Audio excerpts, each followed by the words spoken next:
A single 1x8, 13 projects, 34 pieces, free plans, and a jolly good time. This is the Who's the Boss Christmas Haul. Yeet! It's 52 days till Christmas, and we're already far behind.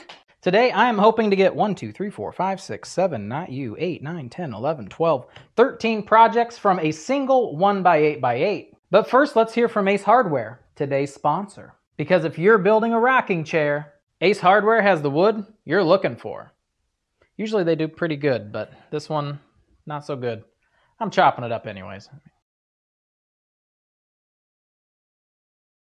A quick tip, which is more of a revelation for me, you don't have to cut all the shapes out exactly how they go. You could just cut around them, because when you glue them down and you start cutting them out on the bandsaw or whatever you're cutting them out with, that's waste anyway. So as I was getting carpal tunnel, cutting out all these little shapes took about 45 minutes. I didn't have to do it. I'm glad I noticed quite literally on the last 3 I was cutting out. I'm going to throw a quick rundown as to where I have placed them on this board, and if your printer, has a 1/2 inch margin setting and everything fits and it's glorious and it's the exact same that I have today, you could do this exact same setup. I'm also going to try to move this board around without all these papers flying around because I haven't glued them down yet. All right, the countdown to Christmas. I have the star right here. I'm avoiding knots with this mess, so star fit in there pretty well. Avoiding the knots. And this, not tippy, this guy is at the very end, and what you will be doing to get 25, you just overlap the last 2 teeth, and then you have 25 of these. So 1, 2, 3, 4, 5, 6, 7, 8, 9, 10, 11, 12, 13, 14, 15, 16, 17, 18, 19, 20, 21, 22, 23, 24, 25. Overlap the very last tooth. He is going right here against the edge. I do want this to be on the edge because it's going to sit upright, and I want it to have a perfectly flat bottom. I did not want to cut this line with my bandsaw because then it wouldn't be straight. It's going to be crooked. That's where he went. The star went down there. Next up, I'm just going to leave it where she's at. The North Pole, Merry, Peace on Earth, Ho, ho, ho. These could quite literally touch each other, because when I cut out this, I'm going to use my chop saw, cut them into each piece, so I don't, have that little bit of waste in between them. So they're all going to get smushed together. My North Pole sign was cut a little large, so I'm going to cut him down just so he fits into here, because this was just a rough size. So whatever space I have left from this, that is where he's going to go. The cool little 3D star. Again, he just goes together like this when he's all done, so he can sit on a tabletop or wherever you're going to put him. Again, just avoiding the knots in the wood, just so I don't have any breakage or anything silly happen. That is where my star's in, this calamity of other little project pieces. That's where he's at. Right here is the ladder, and when we go to cut, all that I'm going to be doing, I'm going to chop saw this right here. And then I'm just going to table saw cut this piece out. If you guys don't have the tools, figure it out or put something else there. That's why there's an array of different things. It's because some take different tools and some people don't have those tools, and I get it. Next up is this little quick sketch that I had made. I didn't have to cut him out because this is not to size. He is right here. And for the base, this one is actually for the final project. This little extra cutoff piece will be the base for this tree, and he is 4.5 inches by what is going to be 3 1/4. And again, chop saw, maybe table saw, the rest of that to be safe. Then I have this guy here. Again, he just fits on my board long ways. If you guys have different printer issues, it might not fit this way. You might have to turn it, fit it somewhere else, and kind of modify this. But he has the little Santa Claus we are also going to be cutting out. The nice thing with this, it's just 2 straight cuts, so even if you're using a jigsaw, just be careful you're not going to break this off, since we are going the opposite grain direction. If it was laid out like this, this would be a little bit stronger, but I have it going this direction, so be cautious with grain direction, because some things it might not like if you're cutting them really thin and you're going against the grain, it might split. at the little gray intersection. Ornaments. They're everywhere. They're anywhere that I could get them to fit. Last thing that I plopped down on this board were ornaments. Bam, bam, bam. They are pretty small, so this might be a scroll saw adventure. I'm not 100% sure. Cool Grinch tree. He is going down at this end here. This little guy, again, we just cut him out. He is going to be flat on the bottom. Then you can hang an ornament right here.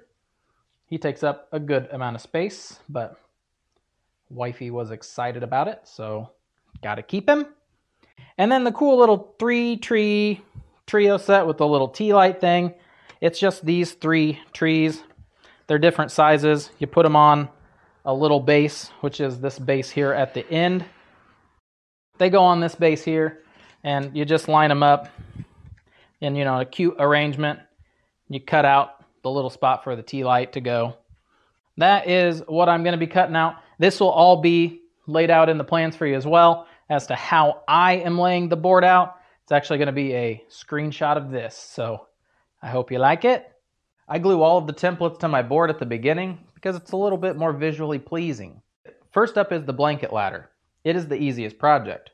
Cut your board at the end of the ladder near the middle of the board where my police tape is set up to prevent other projects from sneaking over. This also makes the other projects a little more manageable. Set your table saw to 1.5 inches and rip down 2 slivers.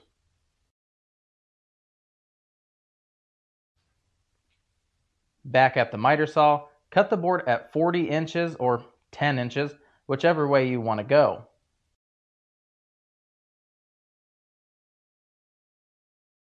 Adjust the saw to 10 degrees and trim the edges to be like a parallelogram. Sand the edges nice and smooth. You don't want to snag your great-grandma's hand-knit quilt on the corner because you wanted to skip sanding today. I have 1.5 by 40 inch, and these guys, again, I'd cut these angles to 10 degrees and they match. They can be like this if you wanted to. It doesn't really matter for the top, but when it's leaning up against a wall, you don't want it to be at a 90-degree angle. That looks trashy. So bam, 10-degree angle. Gives you a little bit of a lean. Just dresses it up. Takes no time at all. 10-degree angles on the ends. Then I'm going to have 4 1.5 inch by 10 inch pieces. One of these pieces, we're saving it for later. Like what you always want to do with candy bars, but you don't. Find which side looks the best. This side I'd like to be the front just because this has some knots. We're going to paint it, but there's a big sappy spot, so I'd like that to be at the back as well. I'm going to have to deal with that. So that's the front. And then again, make sure these angles match up so they're not the opposite. Ooh, it's not. Oh yeah. That's going to be my top. So 2 tops, again, angles match. Now we're going to do, because it's 40 inches long, you know how easy math's going to be. Oh, well, now it's 39.5. We're going to pretend it's 40 inches long. 20 inches, easy breezy. 10 inches, that's half of 20. Going just down to 30 inches. Who cares? Make some marks across it. Don't need to be exact by any means. And this is where we could put our little ladder pieces. If you wanted to put them on the inside, you could do so. Make it kind of flat. I want them right here. I know it's going to take a little bit more space away, but aesthetically, I like them to be like this. And with this being the bottom, the angle's going down, I'm just going to put them on the top of my lines to raise it up a little bit. Again, it's just blankets are hanging off of there. Easy breezy. So I'm going to just put a little dab of glue. Line it up so she looks nice. She looks real good. Squirting a little glue out. We'll clean that up in a minute. There it is. You want to throw a square on there to make sure you're good. Get your nail gun out. Get your nail gun out. Hey, that's been a long time. I just haven't done anything with nails. Oh, the table doesn't count. I'm not putting in that many nails. You know how many nails I used in the table? Yeah, I don't have that much money to pay you. That's just 2 nails in each. 1.5 inch, 18 gauge brad nail. Make sure you shoot her straight. If you shoot her at an angle, goes through, you're going to have a bad day.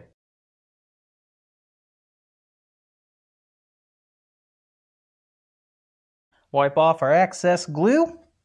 You have yourself a beautiful little ladder. Paint or stain your ladder and boom, first project. Since these are now easily accessible, let's knock out the signs. Cut off any projects that are nearby.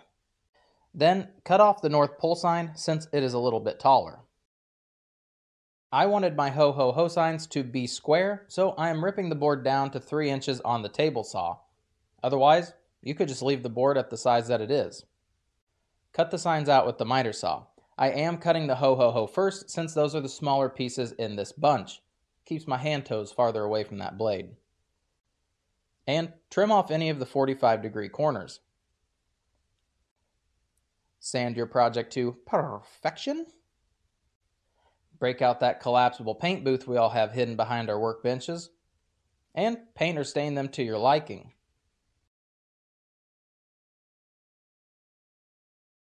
To finish up the table saw and miter saw projects, I cut the 3-tier tree and the 2 bases from the end of my board.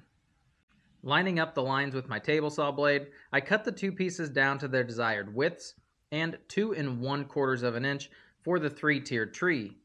The bases do not matter as much, just go ahead and set those aside. Adjust the miter saw to 45 degrees. Actually, this is getting a little too close for me. Instead, I doodled my lines as the plans show and cut these down to size on the bandsaw.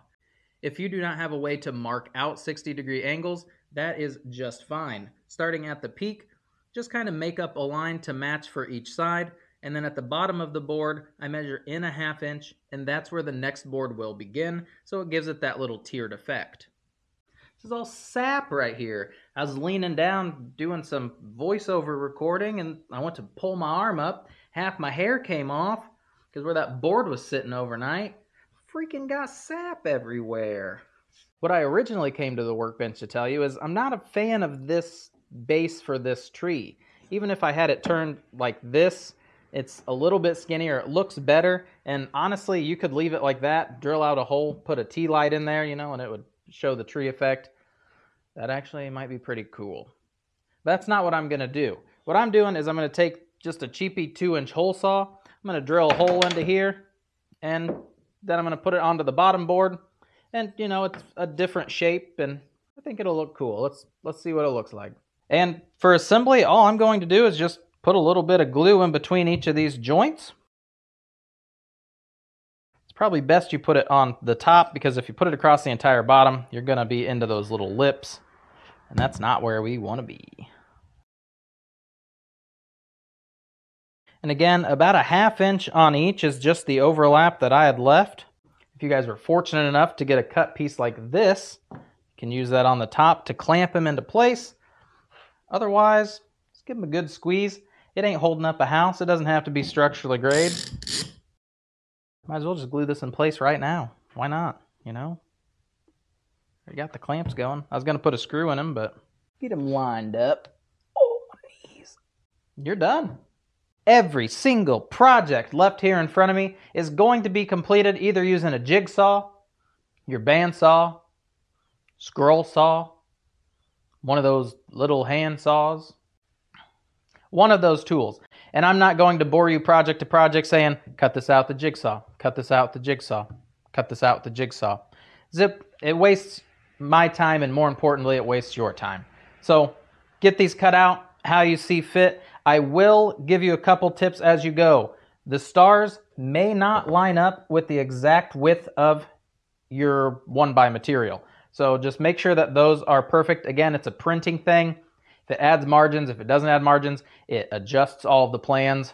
And then every other cut, like I'd said, it comes to a point. So if you're cutting from one direction, you cut from the other direction, you'll meet inside that point, and it'll make it a little bit easier to get most of these cut out for you. Again, pay attention to grain direction. You don't want to snap off one of these little guys or snap off a limb as you're cutting it. Hold your pieces down so they're not vibrating up and down. And have a good time. And I'll see you here in just a couple seconds. And let me tell you, this glue stick just changed my life. Peels right off the board. No residue. And now that we got all those tiny little projects cut out, it's time to sand them all. Alrighty, so I am going to film the rest of this video and all of the projects in one sitting. I've got all the stain, the tools, the paint. I've got everything I need within arm's reach. See if we can't do it. I'm going to start with the projects that require me to paint something on afterward. So like the advent calendar, because I'm going to have to put the numbers on there. I'm going to start with that so I can paint it, move on to something else, circle back to these. So here we go. What color to paint the advent calendar? Just a simple acrylic paint. She's still good living out here in the garage. Here's something that drives a lot of people bonkers. I just fill up my caps with paint and then I screw them back on. That's where you get all of this crusties that fall out because I've done that. Let's see. Ooh, look how fluffy. All right. Turned out quite nice looking. And guys, you don't need me to say I'm painting this white and then show you me painting it white, or right now where I discuss that, hey, look, now it's white. I'm going to paint everything and then come back and tell you the colors that I painted it. You can paint them, stain them, whatever colors you want. There are 2 steps that we have to do, which is mainly just drilling holes. It's really only drilling holes. For our little trees, this is our base.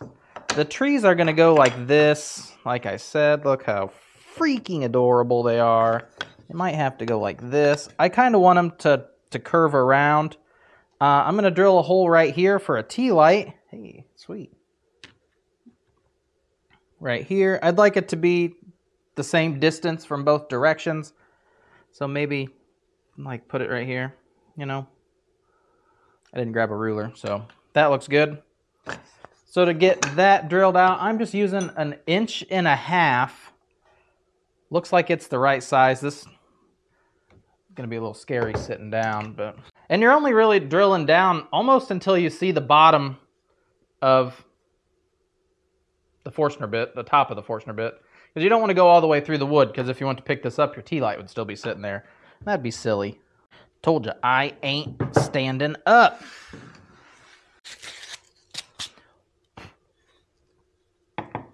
There it is. Ooh. 1.5 inches, I can shove this in there. 1 5/8 inches, I didn't want it to be too big. All of our ornaments, we need to drill a hole into them, and we need to drill a hole in the top of the Grinch tree so that you can hang an ornament from him, and then you can hang these ornaments where you wish. These little guys, very small. You're just going to use like a piece of fishing line through there. I would use your smallest 1/16 drill bit. Just if you're attacking it with this and it catches, it might explode it. I don't want to do that. This guy, I am going to use a little bit wider. Just make them a little cleaner. And you do want them near the top because you want to have ample space for your ornament. You don't want to drill them like back here and you don't have as much space. Looks good. And again, he sits, bam, bam, hang your ornament. Cool. These guys, drill in the holes. Again, very cautious. That's a small amount of space. So just be careful. And that concludes all the holes that we had to drill. Again, I'm going to paint these projects, come back and see ya. We don't need to waste time watching me paint. It's silly. I just wanted to stop here because I didn't want to get too far ahead and then I have to kind of just backtrack and talk to you what I'm doing instead of showing you what I'm doing. That's no bueno. Now, the star, he just got a light yellow and he goes like this. Adorable. He's done. This is a bronzed color and this guy is gold. I thought they were pretty similar, but apparently they are very different when they dry. Darker red for this one. I like this red. It's a very modern-y, Christmassy red. It's not like a punchy in the face fire engine red. White little snowflake. White little snowman. This star, that's the yellow star that goes to this. Oops, forgot to paint that. That's all right, it's the back. This, so you got your little star that jumps across. I mean, if you wanted to use this star, you can't. It falls out. That's all done. This tree and this tree, light green, dark green, painted in its entirety. That is for this base. Again, tea light, tree, tree. This tree I'm going to stain the lighter natural color. And the base I'm going to stain with the honey. We're going to get to staining here just a second. This guy got the bronze on the outside. And I haven't done anything with these yet. Again, green. Haven't done anything with those yet. Punch in the face red. He's right there. And this lighter green on the outside, dark green on the face. The back, I am also going to do that stain routine. I'm going to stain it the lighter color. And then he just sits upright like that. He gets the little face painted on there. Grinch tree, lighter green, dark green. I thought about doing red, but then I was like, no, I want to keep it more tree. And then actually the front, one side I might end up staining. The other side, I'm going to paint with this very light green. I just wanted it to dry, again, just that way it wasn't mixing paint colors. The base, I'm going to stain. Any paint that you happen to get on the fronts of these, if you paint like this, and you don't go like this, if you go like this, it's going to smudge it onto the front. If you just paint the edges, usually leaves you very clean, to where you don't have a lot of sanding to do. With everything sanded, I am going to take my base in the Grinch tree. I'm going to start painting the bottom of my Grinch tree first. And I'm just going to paint a little ways up on both sides just to get the bottoms knocked out. Find what side of the board you want to be the top. I'm going to say this side. I'm going to put a merry amount of super glue on there. Don't over super glue because it takes longer to dry and then it never does. And I want to position it so that this does not stick out. I want this to be farther over. Again, just kind of centered the whole thing. The reason I didn't paint the entire thing is so that I had a space. I didn't have to try to go like this. I can just press down and forget it. And all of these other projects that I still have, they are actually going to get some stain. So here we go. We can't forget about this tree. He also gets some stain. And again, kind of just brush off the sides. And then a clean spot on the rag. Wipe her clean, unless you want it to be darker than that. Wipe a little bit more back on. Honey stain looks a lot better on black walnut than it does on these guys. I'm done with dark stain. Another pro tip is to actually start with your lighter stain instead of the darker, because the darker, it can splatter, it gets on you. You're going to start touching stuff and you're going to see it more than if you had started with the lighter stain and finished with the darker stain. But I usually paint the edges with a brush versus using my rag, because the rag doesn't hold as much as the brush does. You can see it dripping and being a big old mess, but it really brings out the grain and it gives it an opportunity to soak in some stain. Now that the bottom has had an opportunity to dry, I'm going to stain the bottom. I didn't want to do it beforehand, mainly because I knew I was going to use a lighter stain. You're not going to really see it on the green. And I wanted the glue to have the opportunity to adhere wood to wood versus paint to stain that's not dry. I've got one more thing to stain, but I want to finish off painting this green because then this project is donezo. These trees, we're doing the same thing we just did for the Grinch tree. Super glue the tree and glue them in place. Here we go. I'm going to give them like 4 minutes to dry. While I'm waiting for that to set up, I'll show you how to transfer the lettering and the faces onto the boards. Super easy. You could get transfer paper, you can project it from above. There's all kinds of methods. This is the method I'm going to use. Now, I just take a pencil. It's pretty dull. It's dull because I don't want it to poke through the paper. And you're going to trace on top here. I've also heard that you can use the pencil and sketch the bottom, and when you press on the top, it transfers the lead from the bottom onto your workpiece. That could work too. And when you take this off your board, you are left with a perfect indent of what you need to do to finish up. Just like that. Same with these guys. Take your sign. Want the grain direction to go that way. You would center him. Press down. It transfers it for you. And for the rest of the lettering, I just used a simple paint pen. It's actually a medium tip. I don't like the fine tip ones. I don't find that they work as well. And in order to re-blot them, because you smack them down to get more paint, I actually do it on a scrap piece of paper rather than hammering down on here, because then it blots out a whole bunch of paint and it's less of a controlled environment. So get everything else painted up just like that. All I've got left is to stain this bad boy. Whole bunch of projects, one little board.